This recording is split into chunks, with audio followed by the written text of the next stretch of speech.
السلام عليكم ورحمة الله وبركاته. وعليكم السلام وعليكم ورحمة السلام الله. ورحمة الله وبركاته. بسم الله.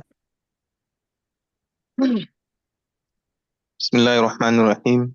ومنها أن أحد المحتملين إذا أوجب تخصيصا في نفس دون الآخر that from it is that if one of the two possibilities when one of the special meaning is required in the text not the other فالحمل على ما يستلزم التخصيص أولى that caring upon what the specific demands it is more rightful. Sorry, ma. Sorry, I just got a visitor quickly. Can you give me 1 second, inshallah? 1 minute. I'll be back now. Sure.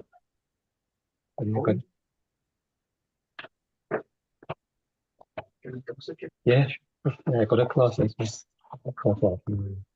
Alhamdulillah, fine.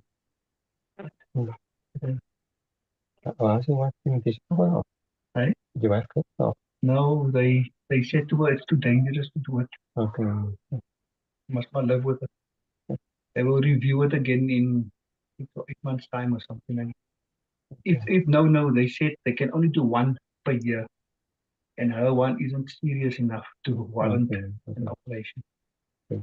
So he lives on pills, but I try to keep her active. Yes.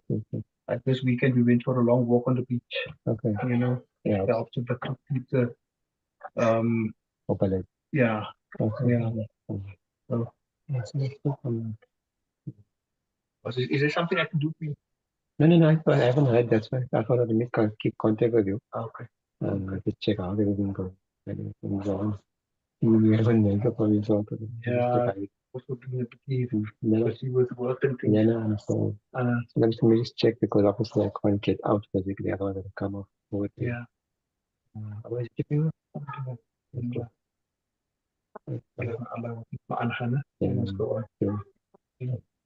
Every time when you're using, I think of the sheet here. I think I must have get the sheet. No, anyway. No. Okay, I'll just come one day and come to it.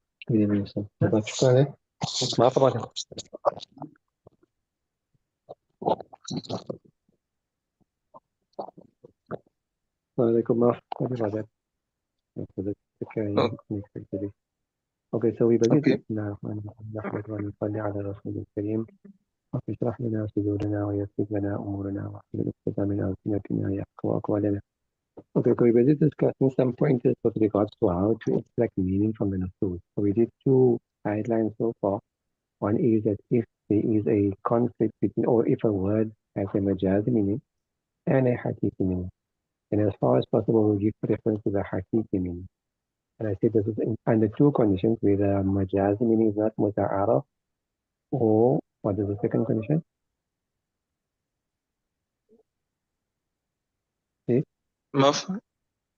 What is the second condition? One is if it's majazi meaning is not muta'araf. What is the second one? Second exception? That when it's hakikat, which is also known. Huh?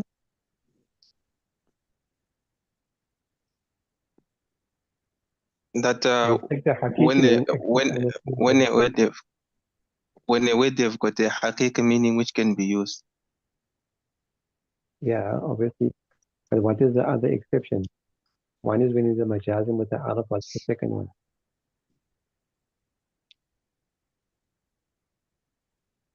You didn't even write it down.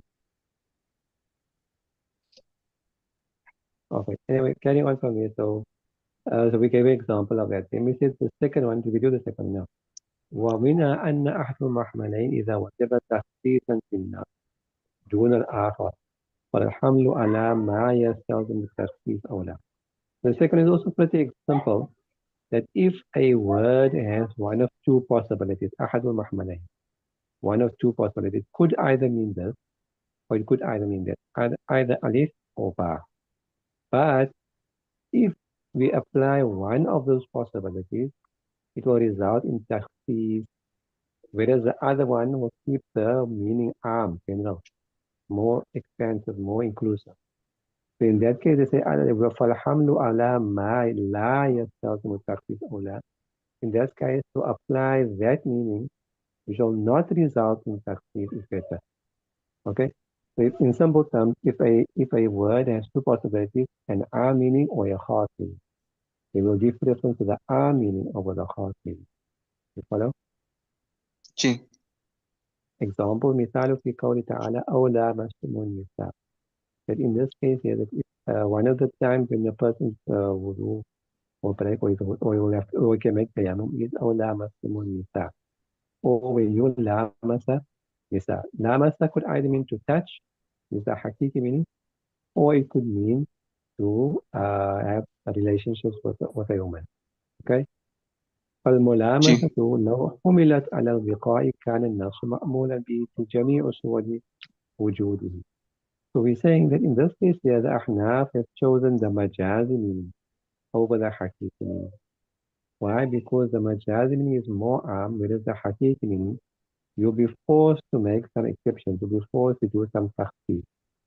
So for Malamasa, so Malamasa, lams touching, لو حملت, if it is applied up to the meaning of wiqa, of jima, of intercourse, كان الناس, in that case, the text can be applicable, can be practiced upon in all instances, في جميع صور وجوده, all instances. Okay? ولو حملت على لمس باليد, and if we apply it to lams باليد, which is the hakiki meaning. So see this word got two possibilities, the hakiki meaning and the majazi meaning. But in this case here, if we apply the hakiki meaning, which is lams باليد, to touch by hand, كان النص مخصوصا به في كثير من الصور, then we will be forced to make the nas, the text makhsus, to constrict it, or to apply some exception in many instances. Okay? Whereas if you apply mulamasa to mean jima, then it will become general to all circumstances. All circumstances will automatically fall under it, irrespective of what it is. Now, what are the exceptions if we apply the hakiki meaning? فإن مس المحارم والطفلة الصغيرة جدا غير نافع الوضوء في أصح قول الشافعي رحمه الله تعالى. Example, مس المحارم. If you say the I means to touch a woman, you have to exclude the maharim. If you're making takhsis of the word nisa, that the maharim are not included here. That if you touch your, any of your maharim, your mother, your sister, your daughter, you will do one break. Similarly, a very small child, it is not not no, you won't have any kind of desire for, and this will also be excluded from nisa. And since only that you'll have to exclude quite a few categories from the word nisa, making takhsis of an arm word. If we apply the hakiki meaning, it is to touch a one physically, and which is to touch. Understand? So we're saying that this touching a very small child, which does not break wudu, according to the more correct opinion of the two opinions of Imam Shafi, rahmatullah alayh. Okay? So whereas if you take mulamasa to mean jima, then irrespective of which woman you have intercourse with, you will have your what you call, there will no khusur. Then you will break wudu, and you will obviously break your ghusl as well. Understood? So in this case here, ji because it's more, you're getting a more general meaning out of the majazi, out of the second meaning, which happens to be majaz. We are taking that meaning. Now you could raise an objection, but in the first guideline you just said that if it's hakiki and majaz, you give preference to majaz to hakika. Now you're saying you're giving preference to majaz. So again, like we said in the exceptions there, understand there'll be a certain exception to that rule. One is where there is some indication in the ayah indicating towards the fact that here the majazi meaning is preferred. So in this case, there is an indication in the ayah that the majazi meaning is preferred, and that is the word mulamasa. Mulamasa comes from mufa'ala, which means from each side, and to show min janibain. So there's an indication here for us that here the word mulamasa, the majazi meaning will be preferred over the hakiki meaning. In this case here, it doesn't go against the first guideline that we mentioned above. Understood? Ji Is Uthman not on today? is there I Okay, think okay. you have got a Okay. ويتفرع منه الأحكام على المذهبين. And many laws are expected because of this, based upon the two different opinions in إباحة الصلاة, such as the permissibility of salah. If you touch your wife, for example, if you go to other people, make salah, shawat, if you can't make salah. ومسح المصحف, touching the Quran, وذات wudu. ودخول المسجد, entering the masjid. وصحة الإمامة, your imamah being correct if you touch the wife, you can do the salah directly. Although it is preferable, the ulama say, and خروجا من الاختلاف, that even though you're Hanafi and if you touch the wife, preferable mustahab. If you make wudu before going to the masjid, especially if you have a mujtama, this will be a good thing, mustahab. ولزوم التيمم عند عدم الماء. And the لزوم, the obligatiness permissibility. of making tayammum when there is no water. And so when there is no water. وتذكر المسجد في أثناء الصلاة, and remembering that you touch your wife, for example, during salah, according to Imam Imam Shafi'i, it does like this salah. Right. That's the second guideline. Third guideline. ومنها أن النص إذا قرئ بقراءتين أو روي بروايتين كان العمل به على وجه يكون عملا بالوجه الأولى. And if a particular ayah, okay, is read with two different qira'at or two different riwayat, okay? One riwayat is pronouncing that word in this particular manner, and one riwayat which gives it one particular meaning, and one riwayat of the qira'at is pronouncing it in a different way, which gives a different meaning. So as far as possible, according to the Ahnaf, we'll try to make amal in its ayah in a way that it encompasses both meanings, or both versions, or both qira'at. Okay? For example, word arjulakum in the ayat of wudu. Arjulakum can be read arjulakum with a fatha or arjulikum. Right? What's the ayat? كسرة. فاغسلوا وجوهكم وأيديكم إلى المرافق وأرجلكم وأرجلكم. If you read أرجلكم, it will be فاغسلوا وجوهكم وأيديكم, to wash your feet. To wash it. Sorry? And I said to wash. Yes. If you say أرجلكم with a fatha, it will be upon those limbs that actually wash, which will be the face and the arm. And if you say أرجلكم with a kasra or the jar, it will be upon the masah. أمسحوا برؤوسكم وأرجلكم, in which case here will refer to wiping the feet. That's making masah of the feet. وقرئ بالنصب عطفا على المقصود. In one qira'at, it is read with a nasab or a fatha, عطف upon those limbs that are washed. وبالخفض, and with the kasra, خفض means kasra, or jar, عطفا على الممسوح, عطف upon that limb that is, which makes masah off, which you wipe over. فحملت قراءة الخفض على حالة التخفيف وقراءة النصب على حالة عدم التخفف. So we will apply the qira'ah which comes with the kasra, arjulikum, that wipe, upon the condition that the person is wearing a khuf. Then we will say, wa arjulikum applies when you have a khuf on, then you will make sa over the foot. Wa qira'atun nasab, and the qira'ah with the nasab arjulakum will apply adam al-takhaffuf when the person is not wearing a khuf. Understood? So in this way we make amal on both qira'at. Follow? وباعتبار هذا معنى قول البعض. And keeping this in mind, or keeping this possibility of the two qira'at in mind, some of our mashayikh, some of our ulama of fuqaha, they say جواز المسح ثبت بالكتاب, that the permissibility of wiping over the khuf is established by the Quran. I the majority say no. Masah is established by al-mashhur ahadith, the approximately 70 sahaba that have narrated the wiping of the hand over the khuf and not washing the feet when you're wearing khuf.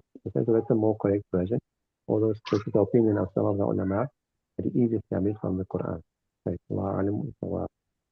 وكذلك قوله تعالى, second example, حتى يطهرن, فعدد النساء في المحيض, that abstain from your woman when they're in the state of haid, حتى يطهرن, and حتى يطهرن, with the sakin and the ra, and with the tashdid and both the fa, عندها يتطهرن. Okay? ويتطهرن will add emphasis to the word. So حتى يدرون until they become clear, until they become practically pure, a general purity. And يتطهرن until they become completely or very clean. Will add تأكيد to the word. قرئ بالتشديد والتخفيف. بغير تشديد يتطهرن يعني والتخفيف والساكن يطهرن. فيعمل بقراءة التخفيف فيما إذا كان أيامها 10. So we will practice upon the qiraat, which is what I sakin, in those instances where her menses last for the 10 days. See, the maximum period for us in Ahnaf, the maximum period of hayd is 10 days. So if she completes 10 days of hayd, there's no possibility of her hayd coming back, so to speak. If she should start having discharge again thereafter on the 11th or the 12th day, we will say that that is istihara is not hayd. You follow? So once 10 days is completed, the hayd is over, irrespective of what happens thereafter. And she should complete in less than 10 days, that's 5 or 6 days. Possibility that she could continue on the 7th day or the 8th day still remains. And so it happens sometimes one day is clear and then just all of a sudden continues again. Okay? So that can happen. So we'll say in the case where the 10 days is completed because there's no possibility of any discharge thereafter being part of the hayd. So therefore, general cleanliness in that instance will be fine. Meaning that she can go to husband even though she didn't go for a ghusl yet. She can go to husband because there's no possibility of the discharge coming back. But in the case where she stopped before 10 days, because the possibility still exists, to emphasize that a tahara or being in a state of tahara, she must go have a bath first before a jima will be permissible, before a relationship will be permissible. You follow? In that case, they will apply the taharna, the ayat with the tashdid. وبقراءة التشديد فيما إذا كان أيامها دون 10. And we will apply the qira'at which comes with the tashdid in those instances where her days of menses are less than 10. وعلى هذا قال أصحابنا, so based upon this, our ashab, our ulama, رحمة الله عليهم, من قطع دم الحيض لأقل من 10 أيام لم يجوز وقت الحائض حتى تغتسل. And if the discharge of hayd comes to an end in less than 10 days, it is not permissible to have relationships with the haida until she has taken a ghusl. لأن كمال الطهارة يحصل باختصار, because perfect taharat, complete taharat, is only established through ghusl. ولو انقطع دمها ل10 أيام, and if the discharge should come to an end at 10 days, جاز وضعها, it will be permissible to have relationships قبل الغسل, even before she had the ghusl. لأن مطلق الطهارة ثبت بانقطاع الدم, because in this instance you have a 10 days general cleanliness. Okay? General cleanliness is established by the discharge ceasing, coming to an end. Okay?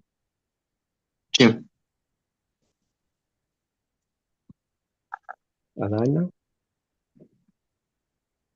No, not yet. I think it's about 26 past. Okay, we'll just do this quickly. ولهذا كنا, and so this is when we say إذا انقطع دم الحيض, that if the discharge of the hayd ends ب10 أيام في آخر وقت الصلاة, at the completion of 10 days in the last portion of any salat, any waqt, it comes to an end at the last portion of Zuhr or last portion of Asr, تلزمها فريضة الوقت. So that waqt salah will become compulsory upon her even though she hasn't had a ghusl as yet. Even though there's not even any time to go in ghusl and make salah, still because it ended in the 10th day in the last portion of the time, understand? It will still become compulsory upon her to make qada of the salah later on. وإن لم يبقى من الوقت مقدار ما يستغفر به, even though there's not enough time left in the waqt that she can go and make ghusl again. ولو انقطع دمها لأقل من 10 أيام في آخر وقت الصلاة, إن بقي وقت مقدار ما يستغفر فيه وتحتم للصلاة لازمتها فريضة وإلا فلا. And if the discharge becomes to an end in less than 10 days, understand? In the last portion of the time of Salah, if that amount of time is left, that she is able to take a ghusl in and make وتحرم الصلاة and make takbir tahrima. That much time is it. You can go abroad and at least come and say Allahu Akbar to start the salah. Lazim al faridatu. Then that part of salah will become compulsory upon you to complete either in the time or if it's not enough time will become compulsory upon you to make qada of it. Or illa fala, otherwise not. Understood that? جيم. Any questions? No. Inshallah, we'll stop here, inshallah, continue from there.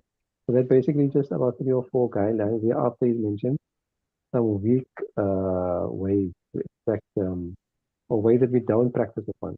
Put it that way. Ways that you should not use to expect nusus because they are considered to be weak or inappropriate. And like I said, there's many, many other more guidelines, but this is a beginner kitab, so he's not going to go through everything. He just mentions those 2 or 3 there, and he's mentioning the opposite. What not to use, or which guidelines not to use as a means for expecting them. Understood? جيم. تمام. سبحان الله وبحمده سبحانك اللهم وبحمدك لا إله إلا أنت أستغفرك ونتوب إليك. السلام عليكم ورحمة الله وبركاته. السلام ورحمة الله وعليكم وبركاته. السلام ورحمة